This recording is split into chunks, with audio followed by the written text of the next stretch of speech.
ہم صدقہ بڑھاتے، ہم نماز بڑھاتے، یا اللہ تو نے مجھے نوازا میں تیرا اور شکر ادا کروں گا، مگر ہم وہ بدقسمت ہیں کہ جتنی نعمتیں بڑھتی جاتی ہیں اتنے گناہ بڑھتے جاتے ہیں۔ مشکل آتی ہے تو صبر کرنا چاہیے تھا، مشکل آتی ہے تو ناشکری شکوے کرتے ہیں، اور جب اللہ کی طرف سے کوئی آزمائش کوئی فیصلہ آ جائے تو اس پر بھی راضی نہیں رہے۔ تینوں کام الٹ ہیں ہمارے۔ اے میرے پیچھے اسلامی بھائیوں، ہمیں اپنی عادت بدلنی ہے، ہم نے صابر بننا ہے۔ صبر والوں کے ساتھ کیسی کیسی برکتیں ہیں، سنتے جائیے اور ایمان تازہ کرتے جائیے۔ پیارے آقا علیہ الصلوۃ والسلام فرماتے ہیں کہ رب ارشاد فرماتا ہے، حدیث قدسی ہے، جب میں اپنے بندے کو کسی بیماری میں مبتلا کروں، اگر کوئی بھی بیمار سن رہا ہے نا تو غور سے سنو، اللہ فرماتا ہے جب میں اپنے کسی بندے کو بیماری میں مبتلا کروں اور وہ اس پر صبر کرے، کسی سے شکایت نہ کرے، کنڈیشن کیا ہے؟ صبر کرے اور شکایت نہ کرے۔ بس جناب بہت درد ہے سر میں، جان جا رہی ہے، سر پھٹ رہا، کوئی دوائی کام نہیں آ رہی، پتہ نہیں کیا میرے ساتھ ہو گیا، میں ٹھیک ہی نہیں ہو رہا، شکایت نہیں کرتا، صبر کرے اور شکایت نہ کرے۔ اللہ فرماتا ہے سنو وہ دے گا کیا تمہیں؟ ارشاد فرماتا ہے میں اس کے گوشت کو اچھے گوشت سے، اس کے خون کو اچھے خون سے بدل دیتا ہوں، پھر میں اگر اسے شفا دیتا ہوں تو ایسی شفا دیتا ہوں کہ اس کے نامہ اعمال میں کوئی گناہ باقی نہیں رہتا، اور اگر اس دوران اس کا انتقال ہو جائے تو میں اسے اپنی رحمت کاملہ کے سائے میں لے جاتا ہوں۔ یہ ہے صبر کا۔ بیماری تو نعمت تھی نا، صبر کرتا تو گناہ ہی معاف ہو جاتے، مگر ہائے میری بے صبری، ہائے ہمارا باغیل، دنیا بھر کا۔ آپ سوچیے اللہ مجھ سے اور آپ سے بڑی محبت کرتا ہے، اللہ 70 ماؤں سے زیادہ چاہنے والا ہے۔ وہ رب کریم جب بھی کوئی آزمائش بھیجتا ہے اس کے پیچھے اس کی حکمتیں ہیں، ہمارے درجے بڑھتے ہیں، ہمارے گناہ معاف ہونے ہیں، ہمارا ثواب بڑھتا ہے، مگر ہم اس آزمائش میں فیل ہو جاتے ہیں، ہم اس تکلیف پہ صبر نہیں کرتے۔ سنو نبی پاک علیہ الصلوۃ والسلام فرماتے ہیں جب میں اپنے کسی بندے کے بدن پر، اس کے مال پر یا اس کی اولاد پر کوئی سختی بھیجوں، سنو وہ شخص جس کا کاروبار ڈاؤن جا رہا ہے، سنو میرے وہ بھائی جس کی اولاد بیمار ہے، سنے میرا وہ بھائی جو خود بیمار ہے، حدیث پاک سنا رہا ہوں، جس بندے کے بدن پر، اس کے مال پر، اس کی اولاد پر کوئی سختی بھیجوں، پھر وہ صبر جمیل کے ساتھ اس کا استقبال کرے، تو قیامت کے دن مجھے حیا آئے گی کہ اس کے لیے میزان قائم کروں اور اس کا نامہ اعمال کھولوں۔ نامہ اعمال ہی نہ کھلے، اب فیصلہ کر لو، تھوڑی سی بیماری آئی ہے، تھوڑا کاروبار کم ہوا ہے، میں صبر کر لوں اور قیامت کے دن میرا نامہ اعمال نہ کھلے، یہ سودا مہنگا تو نہیں ہے، میزان عمل پر بخشا جاؤں، اس سے بڑی کون سی نعمت ہے؟ کیوں کرتے ہیں شکایت؟ کیوں کرتے ہیں شکایت؟ کیوں نہیں کرتے صبر؟ اے میرے پیچھے اسلامی بھائیو، آپ اللہ کے فیصلوں پر راضی رہنا سیکھیے، اور بزرگان دین کا انداز بتاتا ہوں۔ حضرت فتح موصلی رحمۃ اللہ علیہ کی زوجہ محترمہ، ایک بار آپ کو ٹھوکر لگی، آپ کا ناخن ٹوٹ گیا، آپ میں سے کسی کا ناخن ٹوٹا ہو تو پتہ چلتا ہے کتنی سخت تکلیف ہوتی ہے، جان نکل جاتی ہے، آپ مسکرانے لگے، کسی نے کہا آپ کو تکلیف نہیں، ناخن ٹوٹ گیا آپ مسکرا رہی ہیں، فرماتی تکلیف تو بڑی ہوئی، مگر اس تکلیف پر صبر کرنے کا جو مجھے ثواب ملنا ہے اس کا سوچنے لگی کہ میرے چہرے پہ مسکراہٹ۔ یہ بزرگان دین تکلیف پر بھی مسکراتے تھے کہ صبر کا موقع مل گیا۔ کئی بزرگان دین کی سیرت میں آتا ہے کہ 40 دن اگر گزر جاتے اور کوئی تکلیف نہ ہوتی تو ڈر جاتے تھے کہ لگتا ہے اللہ ناراض ہو گیا، ڈھیل دے دی گئی ہے، مجھے پوچھا نہیں جا رہا۔ یہ اللہ والوں کا طریقہ ہے، وہ مشکل میں خوش ہوا کرتے تھے کہ چلو صبر کا ثواب ملنے والا، اور ہمیں تھوڑی سی مشکل آ جائے ہم بے صبری کرتے ہیں، ہم شکوے شکایت سب کو بتاتے ہیں، نہ کریں ایسا۔ آج ایسے بھی اگر مجھے اسلامی بھائی اور مدنی چینل پر اسلامی بہنیں سن رہی ہیں کہ جن کے بچوں کا انتقال ہو گیا، چھوٹے بچے چلے جاتے ہیں دنیا سے، تکلیف ہوتی ہے ماں باپ کو، مگر اس میں بھی اتنا باویلا، اتنا شور، اتنی بری باتیں کرتے ہیں، اور بعض اوقات کفریہ کلمات بک جاتے ہیں۔ ایسا نہ کریں، سنیں اس میں کتنی بڑی برکت اور کتنی بڑی فضیلت ہے۔ پیارے آقا علیہ السلام نے فرمایا جس مسلمان جوڑے کے 3 بچے انتقال کر جائیں، اللہ عز و جل ان بچوں پر فضل و رحمت کرتے ہوئے دونوں کو جنت میں داخل کر دیں۔ صحابہ نے عرض کی حضور 2 بچے؟ آقا نے کہا 2 بچے ہوں پھر بھی جنت میں داخل کر دیں۔ پھر صحابی نے کہا حضور 1 بچہ؟ فرمایا 1 بھی۔ پھر فرمایا اس ذات پاک کی قسم جس کے قبضہ قدرت میں میری جان ہے، جس عورت کا کچا بچہ فوت ہو جائے، جن کا حمل گر جاتا ہے، سنو صبر کرو، کرو. نبی پاک فرماتے ہیں قسم اٹھا کر کہ جس عورت کا کچا بچہ فوت ہو جائے اور وہ اس پر صبر کرے تو وہ بچہ اپنی ماں کو ناف سے کھینچتا ہوا جنت میں لے جائے. ارے یہ تو جنت کا سامان آیا تھا اور تم نے چیخیں مار کر لوگوں کو بتا کر اللہ کی بارگاہ میں شکوے کر ایسے ایسے جملے کہتے ہیں جو جملے عموماً ہمارے گھروں میں کہہ دیے جاتے ہیں. بہت بری عادت. اللہ کی رضا پر راضی رہنا سیکھیے. اے میرے میٹھے اسلامی بھائیوں، پیارے آقا علیہ الصلوۃ والسلام فرماتے ہیں جو مصیبت کے وقت انا للہ و انا الیہ راجعون کہتا ہے تو اللہ عز و جل اس کی پریشانی دور فرما دیتا ہے اور اس کے کام کا انجام اچھا فرماتا ہے اور اسے ایسا بدل عطا فرماتا ہے جس پر وہ راضی ہو جائے. اے میرے میٹھے اسلامی آج غوث پاک کی سیرت سے اچھا میں سید سخی سلطان عبد الوہاب شاہ جیلانی رحمۃ اللہ تعالیٰ کی سیرت پڑھ رہا تھا تو ایک کتاب میں لکھا تھا کہ آپ کا ایک ہی بیٹا تھا اور اس صاحبزادے کا انتقال بھی 15-16 سال کی عمر میں ہو گیا. جوان بیٹا جس کا مر جائے کتنی تکلیف ہوتی، مگر یہ اللہ والوں کو آزمایا جاتا تھا، اللہ والوں کا امتحان لیا جاتا تھا. وہ شکوہ نہیں کرتے مگر ہم تو ویسے بھی گناہگار پھر بھی شکوہ کرتے. اچھا بعض اوقات انسان کے ذہن میں خیال آتا ہے یار ایک بات سمجھنی ہے، میں تو نماز بھی پڑھتا ہوں، روزے بھی رکھتا ہوں، زکوٰۃ بھی دیتا ہوں، حج بھی کرتا ہوں، میرا پڑوسی ایک وقت کی نماز نہیں پڑھتا، سارا دن گناہ کرتا ہے، روزی بھی اس کی حرام ہے، اس کو کوئی پرابلم نہیں آتی، میری مصیبتیں کم نہیں ہو رہی ہیں. یہ بھی باتوں کا شیطان وسوسہ ڈالتا ہے. آؤ جس وسوسے کی کاٹ کر لیتے ہیں. پیارے آقا علیہ الصلوۃ والسلام سے حضرت سعد بن ابی وقاص نے سوال کیا یا رسول اللہ سب سے زیادہ مصیبتیں کن لوگوں پر ہیں؟ سنو آج ایمان جو ہے وہ آپ کا تازہ بھی ہوگا اور مضبوط بھی ہوگا.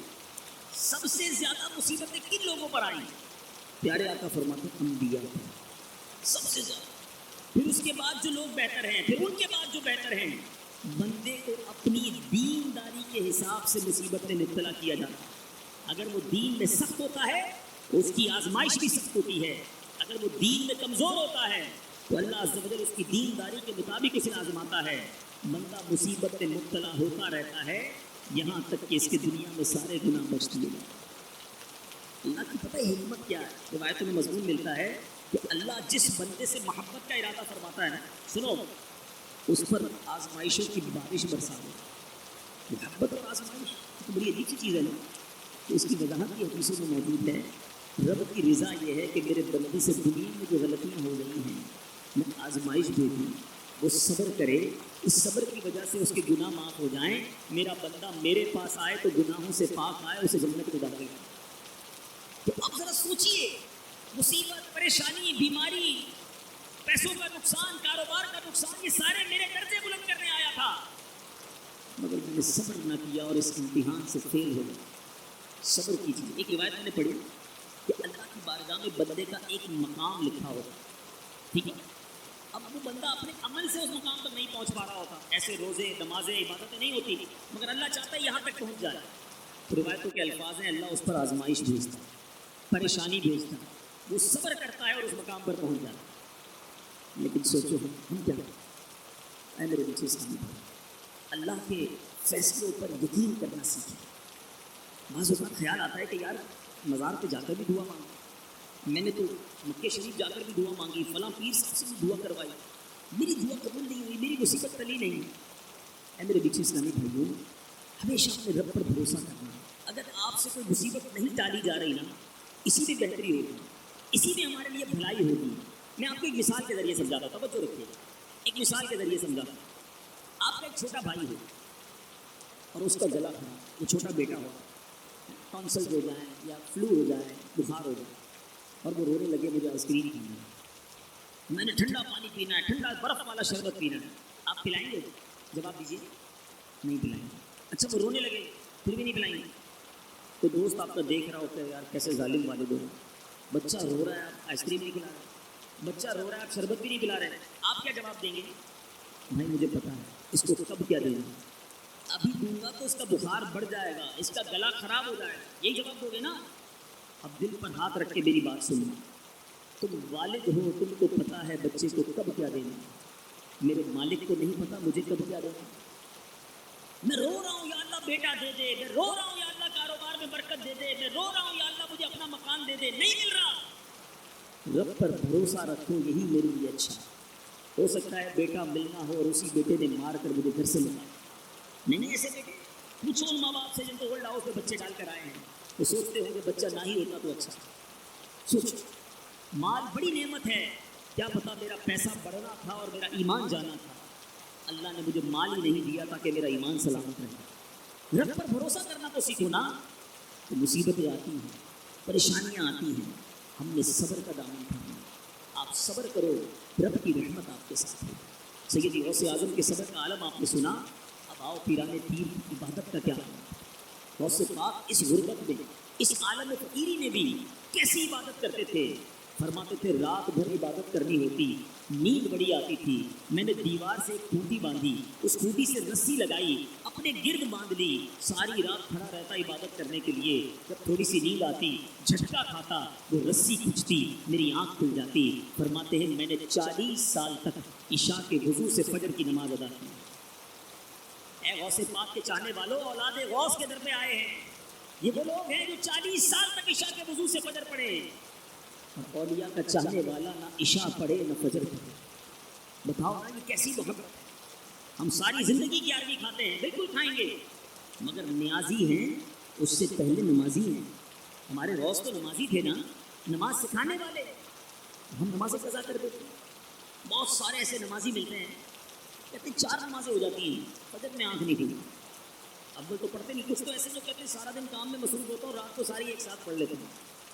تو ان سے میرا سوال ہے کہ اتنے مصروف ہوتے ہو تو رات ہی کو ناشتہ کیا کرو، رات ہی کو دوپہر کا کھانا بھی کھا لیا کرو. ڈاکٹر نے پورے دن کی جو دوائیں دی ہیں وہ بھی رات کو کھا لیا کرو. آپ کہیں گے نہیں بھائی دوائی کا ٹائم ہوتا ہے، نہیں کھائیں گے تو صحت خراب ہو جائے گی. دوائی ٹائم پہ کھانی ہے، ناشتہ ٹائم پہ کرنا ہے، دوپہر کا کھانا ٹائم پہ کھانا ہے. نماز تم کو ساری ایک ساتھ پڑھنی ہے. سوچیے کیسی اولیاء کرام کی محبت ہے. سب سے پہلا فرض نماز ہے. اے میرے میٹھے اسلامی بھائیوں، جان بوجھ کر جو ایک نماز قضا کر دے گا، نبی پاک فرماتے جو حدیث کا مضمون ہے اس کا نام جہنم کے دروازے پر لکھ دیا. پیارے آقا نے انگلیوں کو اس طرح ملا کر حدیث میں بتایا. کبھی عید کے دن ہوا ہوگا کوئی پہلوان سا آدمی گلے ملے، زور سے دبائے تو چیخ نکل جاتی ہے کہ پسینہ ٹوٹ جائے گا. پیارے آقا نے انگلیوں کا اشارہ کر کے بتایا کہ جو بے نمازی ہوگا اس کو قبر اس طرح دبائے گی کہ اس کی پسلیاں ٹوٹ ٹوٹ کر ایک دوسرے میں پیوست ہو جائے. نماز چھوڑ دے. لوگ کہتے ہیں صبح آنکھ نہیں کھلتی. ان سب سے سوال ہے جن کی صبح آنکھ نہیں کھلتی. کبھی ایسا ہوا تمہاری صبح 6 بجے کی ٹرین ہو، آپ کہیں آنکھ نہیں کھلی، چلی گئی، 4 بجے سے اسٹیشن پہنچ جاتا ہے. دوستوں نے کہا یار آپ 3 بجے نکلنا ہے پکنک کے لیے، اسی میں رات ہی نیند نہیں آئی. کیا دوست نکل نہ جائے بغیر بتا. کبھی کسی کی فلائٹ مس ہوئی ہے صبح 7 بجے کی، یہ کہے یار نیند نہیں آئی. فلائٹ مس ہوتی ہے، نہ بس مس ہوتی ہے، نہ ٹرین مس ہوتی ہے. کبھی سیٹ کہہ دے صبح 8 بجے آفس آ جانا، بہت ضروری کام ہے. خبردار جو نہیں آئے تو بندہ 7:45 بجے کھڑا ہو. تمہیں سیٹ کی بات یاد آتی ہے، تمہیں رب کا حکم یاد نہیں آتا. کہتے ہو آنکھ نہیں کھلی. پتہ ہے اس کی وجہ کیا ہے آنکھ کیوں نہیں کھلتی؟ اس کی وجہ یہ ہے کہ سب چیزوں کی اہمیت ہے تمہارے ذہن میں، نماز کی اہمیت نہیں ہے. پوچھو ان نمازیوں سے جو نمازی ہیں، ان کو رات اس ٹینشن میں نیند نہیں آتی فجر نہ ڈلے. اللہ کی رحمت سے ان کی جتنی دیر سے بھی سوئی فجر میں آنکھ کھلتی ہے، کیونکہ ان کے نزدیک اہمیت ہے فجر کی. کیسے چلی جائے میری نماز؟ میں غوث کا ماننے والا، میں قادری، میں غوث پاک کا مرید جو عشاء کے وضو سے 40 سال تک فجر پڑھے. آؤ میرے میٹھے اسلامی بھائیوں، آج یہ نیت کر کے جانا ہے آج کے بعد میری کوئی نماز قضا نہیں ہوگی. ایسا نہیں، ایسا نعرہ لگاؤ مردود شیطان ادھر سے بھاگ جائے. آج کے بعد کوئی نماز قضا نہیں ہوگی. اب آؤ غوث پاک کی ایک اور پیاری عادت. پیران پیر فرماتے ہیں میں 15 سال تک روزانہ قرآن پاک ختم کرتا ہوں. ڈیلی ایک قرآن. بڑی محبت ہے نا غوث پاک سے، بالکل ہونی چاہیے. سچی پکی محبت کرنی ہے آج. پیران پیر روز پورا قرآن پڑھیں، اور قادری کہلانے والے کو قرآن پڑھنا ہی نہ آئے. پڑھنا تو دور کی بات ہے، بہت بڑی تعداد ہے ہماری جن کو تلفظ کے ساتھ، تجوید کے ساتھ قرآن پڑھنا ہی نہیں آتا. اب سوچیے کتنی زندگی گزر گئی، میں نے قرآن ہی نہیں سیکھا. موٹر سائیکل چلانا سیکھ لی، گاڑی چلانا سیکھ لی، ہر سال نیا موبائل لیتے ہیں، اس کے سارے سافٹ ویئر سیکھ جاتے ہیں. گاڑی پہلے چابی والی تھی وہ بھی چلا لی، اب ریموٹ والی بھی چلا لی. کیسے سیکھی بھائی؟ بس دوستوں کو پکڑتا ہوں، ان کو کہتا ہوں بتاؤ یار کیسے کھلے گی، بند کیسے ہوگی، اس کا جناب پیٹرول کا بٹن کدھر ہے، سوئچ کون سا یہ بتا دو. سب سیکھ لیتا ہے بندہ. کیوں؟ ضروری سمجھتا ہے. آپ نے قرآن کو ضروری سمجھا ہی نہیں، ورنہ 5 سال کا بچہ بھی پڑھنا چاہے تو پڑھ بھی لیتا ہے، پورے حفظ بھی کر لیتا ہے. قرآن کو ضروری نہیں سمجھا. پھر مسلمان قرآن کے بغیر بھی جیتا ہے. حدیث پاک کا مضمون ہے جس دل میں کچھ قرآن نہیں وہ ویران مکان کی مانند ہے.